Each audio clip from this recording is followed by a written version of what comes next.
Welcome to today's video. Today I'm going to be doing the review of the Artist Watercolors by Camel. So I have been using the Artist Watercolors by Camel for close to 20 years right now, or I think even more than that. So I absolutely love these colors, and I wanted to give you guys a small glance of the various things that you can do with these colors and how you can use these to get better at your watercolors.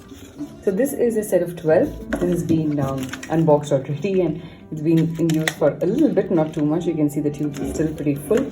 So I got these for about INR 185, and this is a set of 12 colors. So the colors that are there in this is burnt sienna, then the crimson lake, the yellow ochre, the Prussian blue, viridian hue, lemon yellow, the black, the Chinese white, then there is the cobalt blue, then there is the sap green, there's the scarlet lake, and the gamboge hue.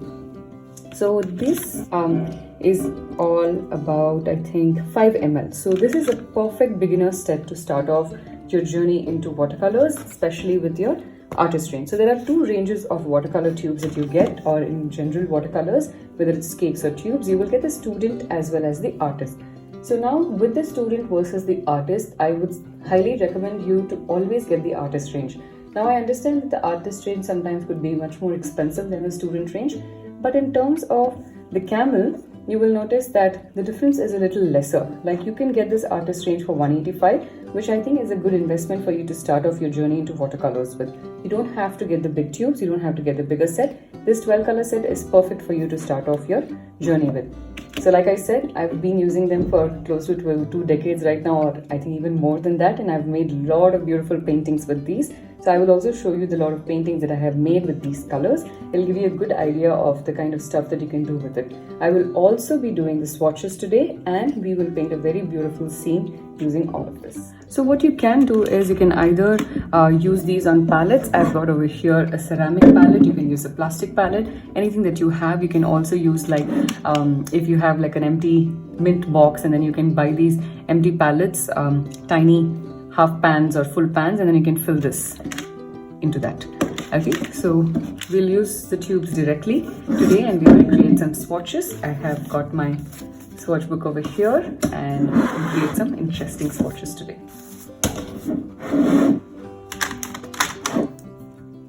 So I'm starting off first with the burnt sienna. In fact, even today I still do use them, so this is something that I still highly recommend.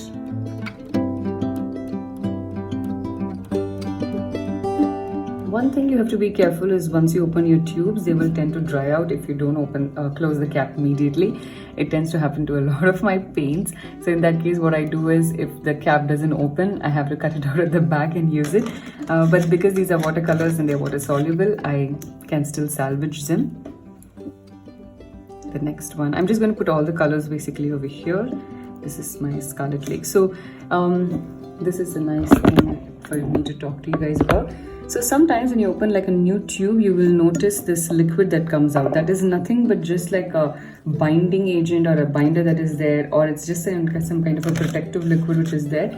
It's okay. It does not mean that your paint has gone bad at all. Okay, so obviously you can't use that for painting. It's not going to create any problem. You just have to mix it all together. That's fine. Don't worry about that. So the next is my yellow ochre. I'm also taking everything in my palette because it will be useful for me when I have to do a sample painting and show you guys. The next is the Prussian blue. Another tip is you shouldn't ideally put it towards the end here. You should put it over here in the beginning, because when you add water, the water goes down because this is deeper, this is shallow. But I always end up doing this. Now sometimes your tube could be dry like this over here. So even if I'm pressing, there's no color that's coming out. It's because the top area over here has dried out. So I'm just going to use like a sharp pencil and remove the top part.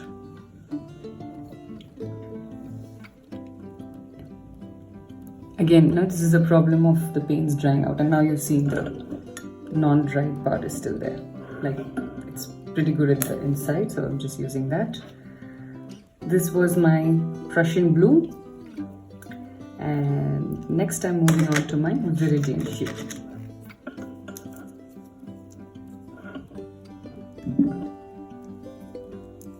You can also arrange your palette in a nice way by having all of your cool colors on one side, the warm colors on the other side. But I think all of that initially it's not really necessary for you to know. Just kickstart your journey, and then I'll definitely do a more detailed video on color theory and how you can make use of it, take advantage, and learn to create some beautiful color palettes with it. So this is only 10, but we've got about 12, so I'll probably have to go pick out another tiny palette. Because I can't mix my colors in it. This is basically for mixing, but I'm just pouring my actual colors in it. So anyway, sap green, and then I have my cobalt hue. So white and black is what I can't put over here. Again, another bright color. So removing this. Don't worry if a little bit of color goes away, that's okay. Plus, another thing is you don't have to wash off your palette. You can just use it, because watercolors, they get activated by just pouring water. So you can have like a tiny spray can with you, like a tube, not a big huge can, but a tiny one, and you can just spray on top of it and activate it. Alright, so I'm going to now create the swatches. So I've got a round brush over here, and let's start from the lightest color. This is my lemon yellow. So I'm going to add a little bit of water, and we can create our first swatch. I'm also going to gradate these down to show you how the color is. It gradates so smoothly and beautifully. Next is the Gambogi.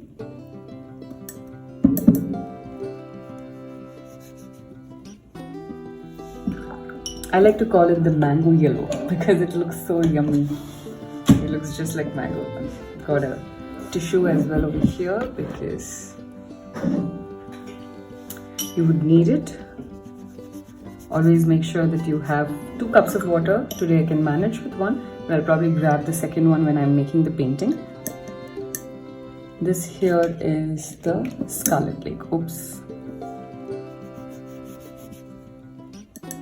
So when you mix less water, you will get a darker color, and when you mix more water, the gradient or the color, the pigment is reduced. The next over here is my sap green.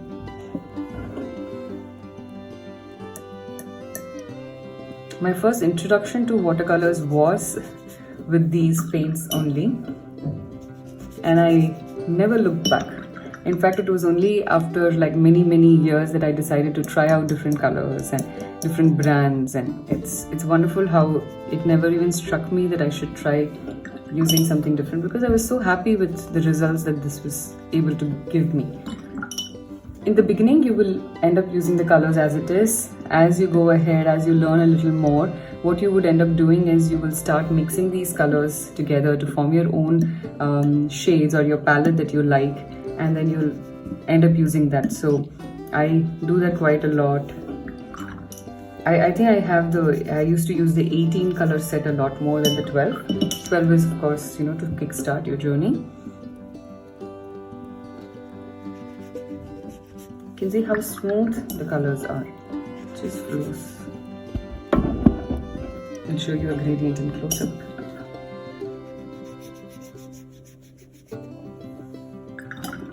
We're moving on to the yellow ochre. It's so creamy. You can see how the colors are pretty creamy here. So why it's also like pretty thick in the top is I want to show you the extent, like the darkest to the lightest. In watercolors, you normally do the lighter version layers first, and then when you start adding in more details, you go a little darker, but you still want to maintain the transparency. That's the beauty of watercolors. So I would tell you guys to really work towards that. Keep washing your brush as many times that you need to. And the last color that I'm trying out here is this Viridian. I'll also show you like a small section of black.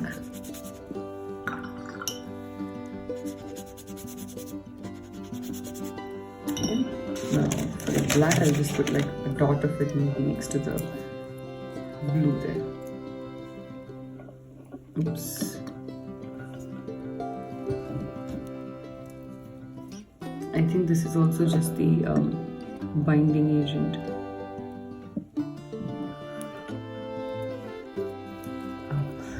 I just realized that you couldn't see that. Okay, so I've added it here, and initially it was just the binding agent that was coming. Just taking a tiny portion of it, and we'll do the gradation in this direction.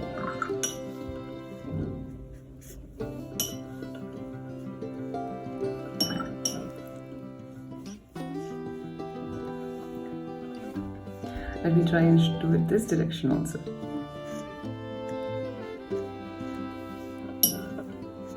This is a fun gradation from left to right, right to left. So these are the swatches for these 12 colors from the Camel set. I really like them. I think it's a wonderful set to start off with. You can see how the colors are so cohesive. Once they dry out, it's so smooth. You cannot really see a little bit of graininess. You cannot feel all of that. It's just so good to work with. So of course, you can always better your gradation. You can do different techniques, which you will see a lot in different kind of videos that I put up. So what we're going to do right now is we're going to make a small painting, and join me in that. Pick out any colors that you have along with you, no matter which brand it is, no matter which medium, and just draw along and get the feel of creating some beautiful art. So before we go ahead and make our painting for the day, I'm going to show you a couple of my old paintings that I've made with these same exact paints, which is the Camel Artist watercolors. So you can see how versatile they are. I'm able to create very intense scenes with the same amount of colors, and I've always loved using them. I hope all of these paintings help to give you a little bit of inspiration and ideas in terms of what you can create with these exact same paints.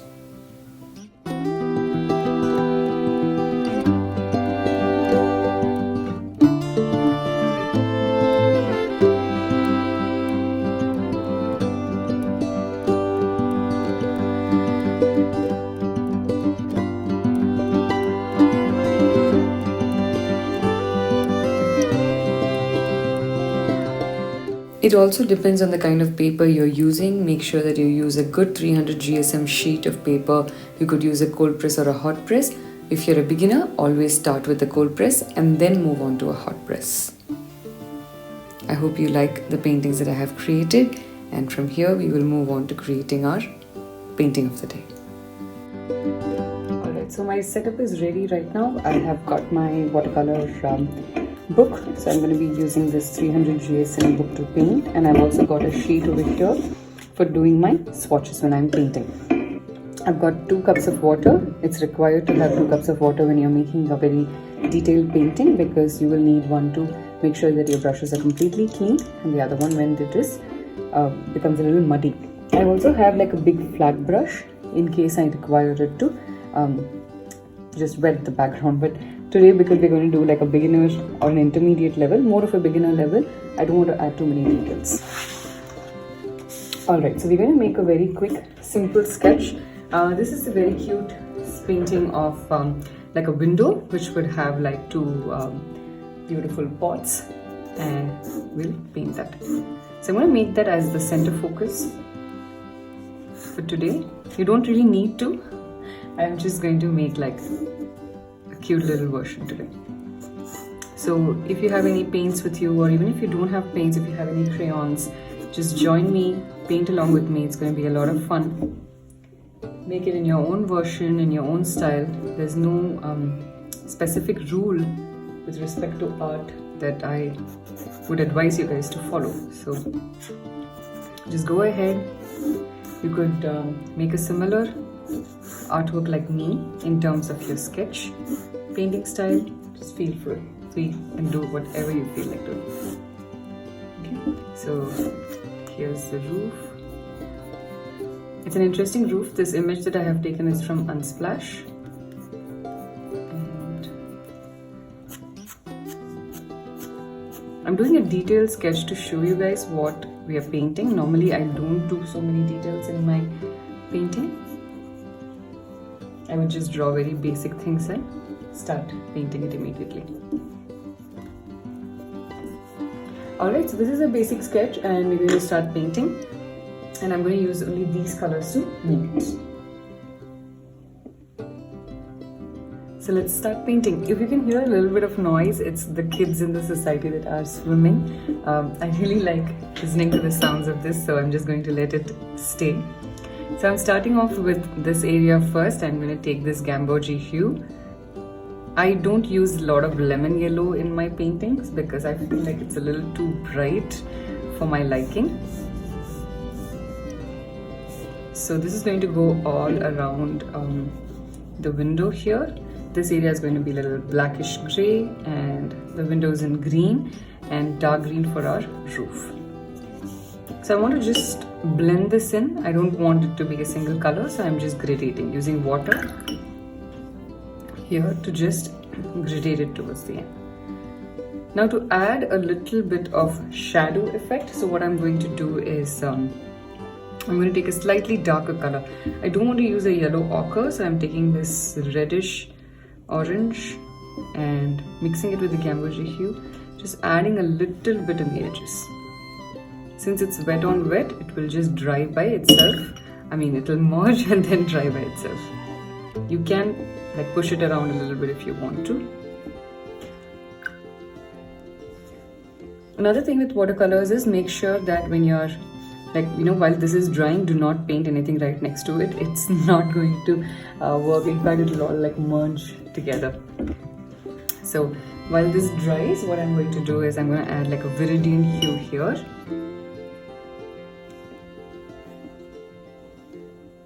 In fact, I haven't mixed a lot of colors yet.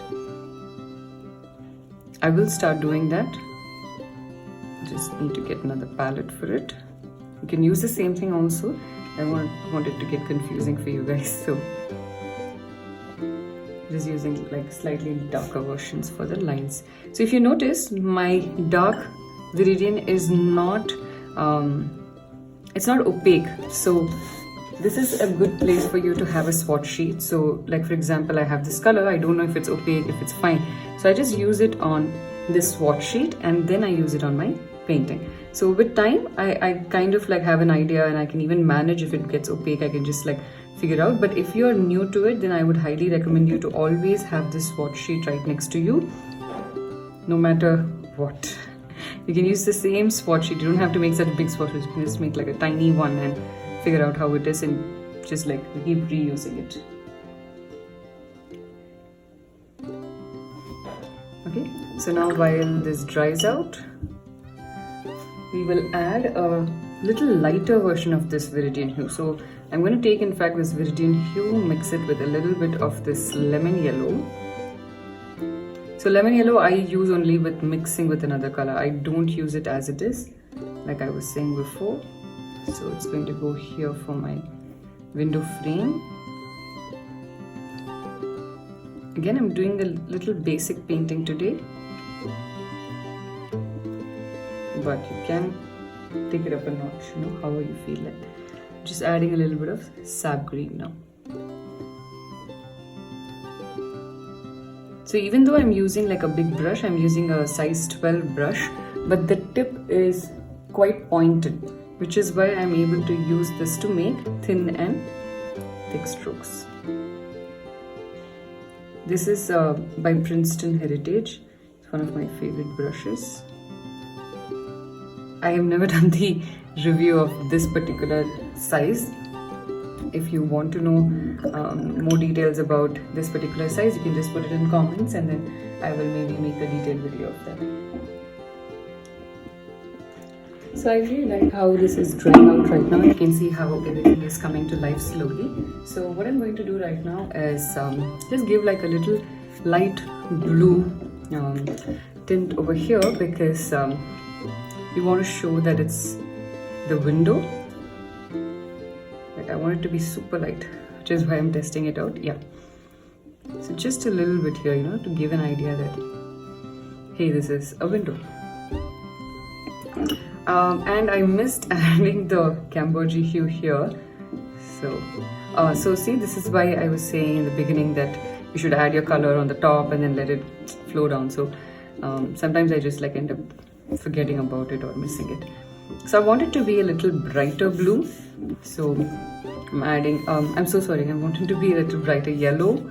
So I'm just adding a little more. So this is the fun and exciting part about watercolors. You can just keep adding your layers.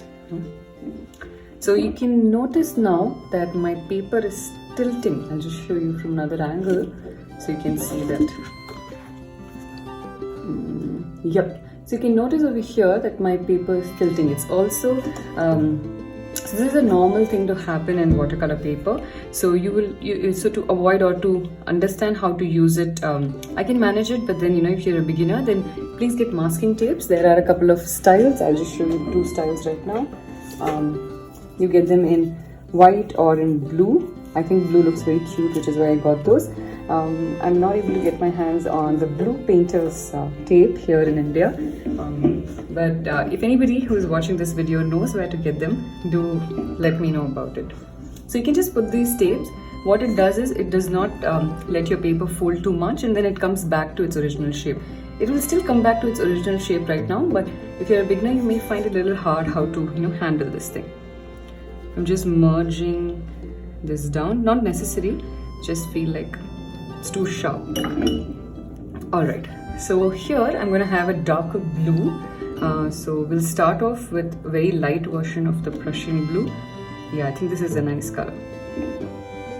Okay, and you can see the beautiful texture here. So this paper here that I'm using is cold press paper. So cold press paper is where you will get the texture. In hot press paper you will not get the texture. It's literally like pressed with some hot machine, which is why it's super smooth.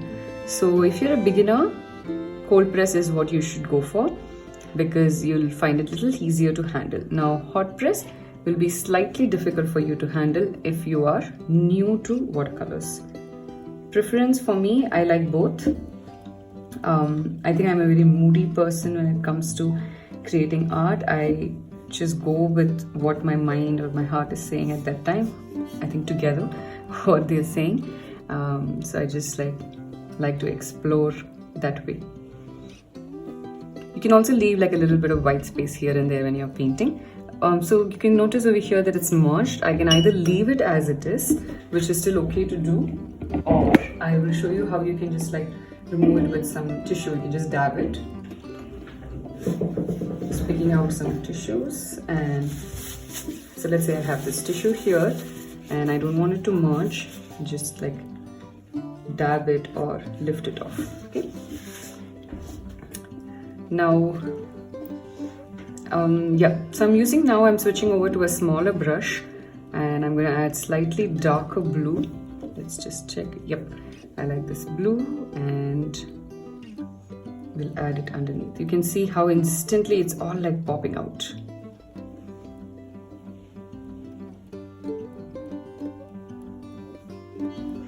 This is my favorite part, adding shadows. In the beginning, you will sometimes go wrong with where you add your shadows. Don't be too hard on yourself. A lot of times I still do mess up, but I let it go. It's for you to have fun. Art is not, it shouldn't be taken so seriously. You should just have a lot of fun with it, and that's what makes art so beautiful, and that's what will make your final art very beautiful. It's what you feel during the process, and that's what you will remember when you finally finish your piece, that I was so happy when I was creating this. Now it's time for us to create the pots. I want them to be a little contrasting colors. So one of the pots, I'm going to make it orange. This is how it is in the image that I have, and slightly darker. The other one will probably make pink.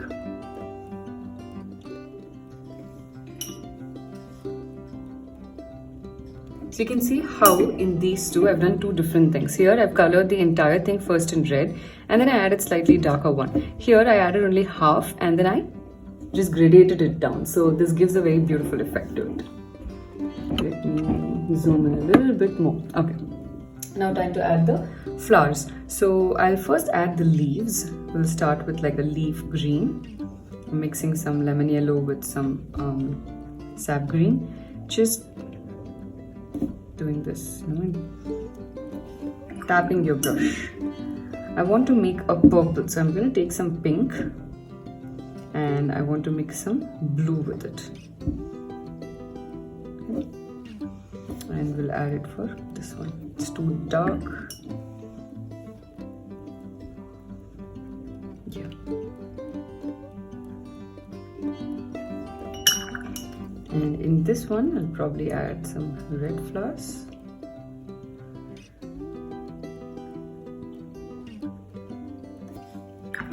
We'll also take some dark green, so you're showing some shade.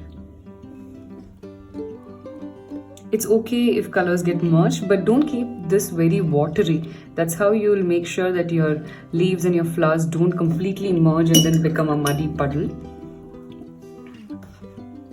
Now I'm going to add a little bit detail over here where I'm going to add some slightly darker green,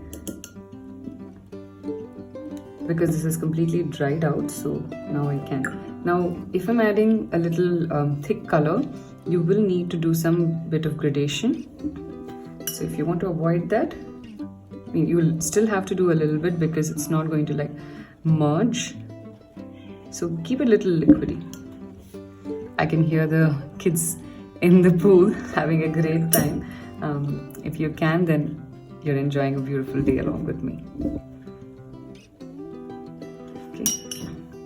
Make sure that some amount of the lighter color is still seen, it's not just dark throughout, because then you lose the fun of it.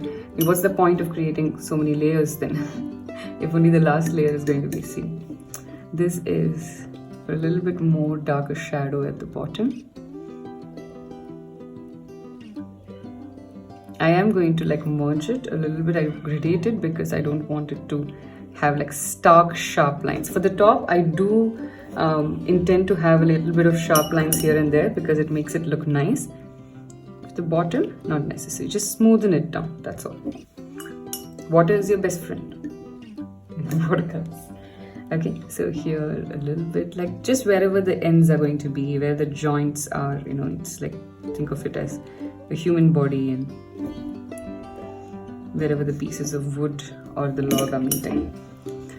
Again, it's not necessary. One more thing is for everything to merge. This line can still be like that. Okay, just smoothen out maybe one side.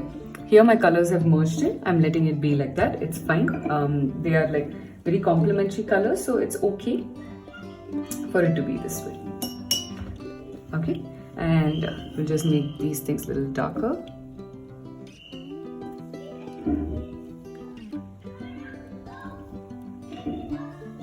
Kids are having a lot of fun time down at the pool.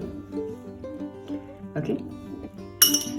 And with that, my base painting is pretty much done. I think I'll add a little bit of shade here, but not really too much. Just like, because it's a small area, so I don't want to like add too much on it. Okay, I think this much is good enough. And I like to give an outline with black. Especially with like a dip pen. You can choose to skip that step. You can have your painting as it is. If you're having it as it is, I would want you to create some lines over here and maybe an orange or like a mustard orange or a lightish brown, because we're going to create some planks over here. You'll see it after I create the black outline, and then you can decide if you want to do an outline, or you can just use your brush to create these details, or you could even use color pencils. Okay. One last step before I move ahead, I'm just taking some yellow ochre, some orange, because below this I want to add like a little bit of shadow. Because these are two separate sections meeting, so I want like a little bit. I think this is a nicer color than just adding some orange in the edges over here. So some orangish and yellow ochre. Just little color is enough. Yeah. So I'm going to wait for this to completely dry, because before you add any ink, I'm going to use Indian ink, so before you add any ink, it has to completely dry, otherwise everything will merge with each other, and I don't want that to happen.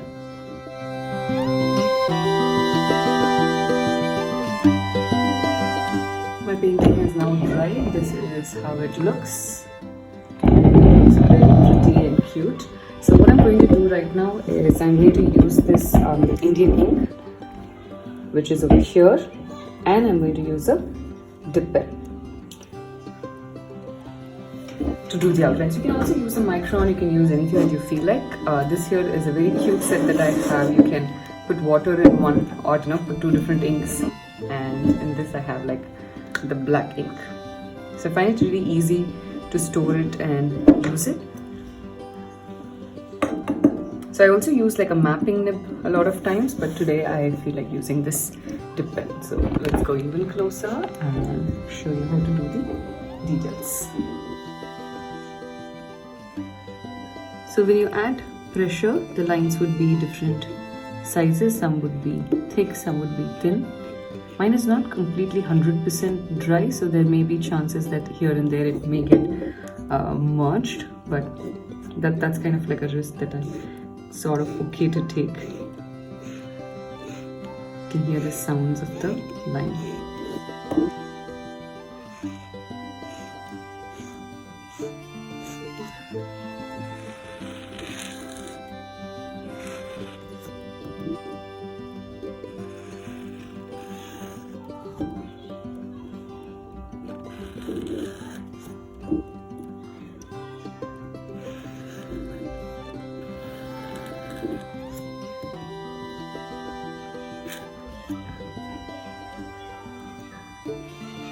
I think the kids at the pool are just getting louder and louder, but I really feel like finishing this painting right now. So in case it is bothering you, you can turn off the sound, and you can turn on the subtitles so you will know whenever I'm talking, and you won't miss out if I'm going to give like any specific art tips. The sound is on and off, but it's funny. Okay, so here are some details. Be a little careful here because this is like two windows, so don't draw any extra lines. Like I want to have a line from top to bottom here, nothing in the middle, not this. These two are not going to join. That's the only thing you should probably be careful about. If you have unfortunately made that mistake, it's okay. Like I said in the beginning, art doesn't have to be perfect. Just need to enjoy it.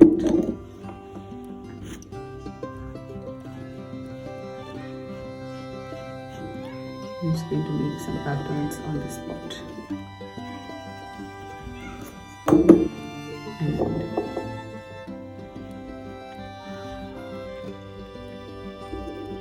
just like here and there, you don't need to add too many details.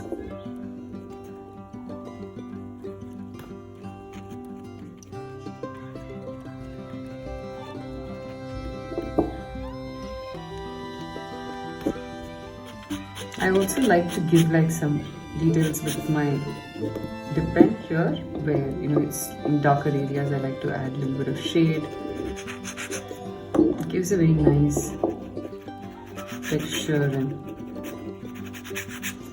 edge to it. Again, do this only if you're comfortable, if you like this style, find it exciting. I like to experiment, so even if it like just ends up messing up my painting, I don't mind because I've tried something new. Now this is the fun part. I'm creating lines over here. Create single stroke lines. Do not create like broken lines. Don't try to be perfect. Just go ahead, and that's when you'll realize that you're able to make very nice lines. Otherwise it will not come. It will just be so messy.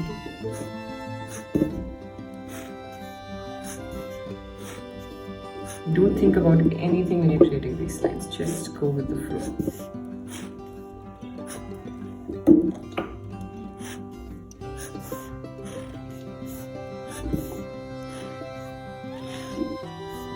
Like here it's gone a little up and down, but it's okay. It's also because my sheet is up and down. Can you see here? I'm going single strokes. Oops. Should have been careful about that. That's the only thing I messed up with. It's okay. I'm trying to see if I can fix it. My paper is moving quite a bit. Yeah. Okay, it's not bad. I'm gonna sign it.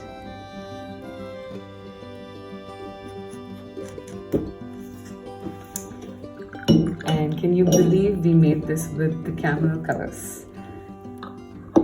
In fact, this is an waterproof ink. I can even wait for this entire thing to dry out and then add some more layers of paint on it as well. I'm just going to show you a little bit from distance so you can see how the painting looks. It's still dry, not completely dry, so you can see that it's shining wherever it is still wet. So this is what I have created today with the Camel Camel Artist watercolors, and I hope you had a great time with me, and I hope this inspires you to pick up your paints and get into the world of paints if you've not already got into it. I'll see you soon for the next video. Bye bye.